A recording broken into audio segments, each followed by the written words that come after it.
আসসালামু আলাইকুম রহমতুল্লাহ। কেমন আছেন সকলে? আশা করি সকলেই ভালো আছেন। আপনারা যারা প্রবাসে যেতে ইচ্ছুক তাদের জন্য মহা সুখবর। 12 লক্ষ কর্মসংস্থান তৈরি হয়েছে প্রবাসী মার্কেটে। ডক্টর ইউনূসের জাদুতে খুলছে বাংলাদেশি শ্রমিকদের ভাগ্য। আসলে আমরা ডক্টর ইউনূসকে ইন্টারন্যাশনাল খেলোয়াড় হিসেবেই চিনি, ঠিক সেটিই সে প্রমাণ করলো আবারও। বাংলাদেশ থেকে যদি 12 লক্ষ শ্রমিক কোনোভাবে বিদেশি কর্মসংস্থান তৈরি করতে পারে, তাহলে কি বাংলাদেশে আর শ্রমিক পাওয়া যেতে পারে? বাংলাদেশেই শ্রমিক শর্ট পড়বে, বাংলাদেশে বেকার থাকবে না।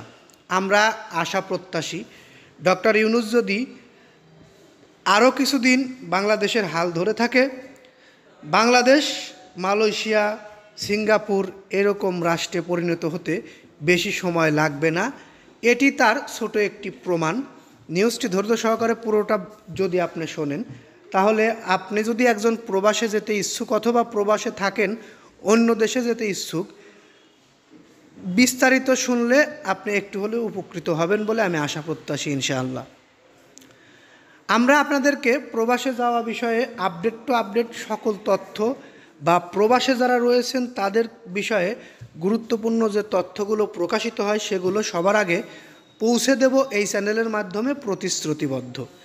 এ কারণে এখনও যারা আমাদের এই চ্যানেলটি সাবস্ক্রাইব করে বেল বাটন অন করেন নাই, অতি দ্রুত চ্যানেলটি সাবস্ক্রাইব করে বেল বাটন অন করে ফেলুন। বাংলাদেশের অর্থনীতির অন্যতম প্রধান স্তম্ভ হচ্ছে প্রবাসী আয়। মধ্যপ্রাচ্য সহ বিশ্বের নানা দেশে ছড়িয়ে থাকা বাংলাদেশি কর্মীরা বৈদেশিক মুদ্রা অর্জনে গুরুত্বপূর্ণ ভূমিকা রাখছেন। তবে এই শ্রমবাজারের একটি বড় অংশ দখল করে রাখা মালয়েশিয়া গত কয়েক বছর ধরে বাংলাদেশিদের জন্য বন্ধ ছিল। কিন্তু ডক্টর ইউনূস সাহেবের কূটনৈতিকদের প্রচেষ্টায় সেটি আবার খুলে দেওয়া হচ্ছে। রানিং মাসের প্রথম সপ্তাহে অথবা দ্বিতীয় সপ্তাহের মধ্যে আপনারা মালয়েশিয়া যেতে ইচ্ছুকরা আবেদনের মাধ্যমে মালয়েশিয়া যেতে পারবেন। অবশ্যই রিক্রুটিং যে প্রতিষ্ঠানগুলো রয়েছে, এজেন্সি, সেই এজেন্সির মাধ্যমেই আপনারা যেতে পারবেন। যারা ভুয়া এজেন্সির মাধ্যমে আবেদন করবেন তাদের কপালে দুর্ভোগ হবে, দালালের মাধ্যমে আবেদন করবেন তাদের কপালে দুর্ভোগ হবে, এটিই স্বাভাবিক।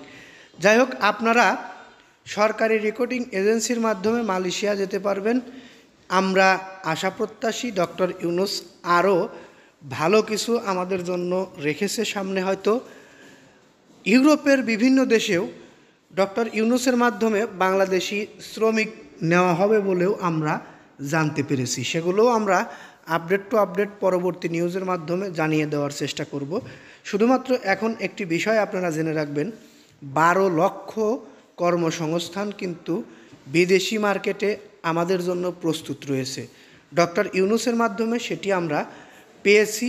এজন্য ডক্টর ইউনূসকে আন্তরিক ধন্যবাদ ও অভিনন্দন জানাই।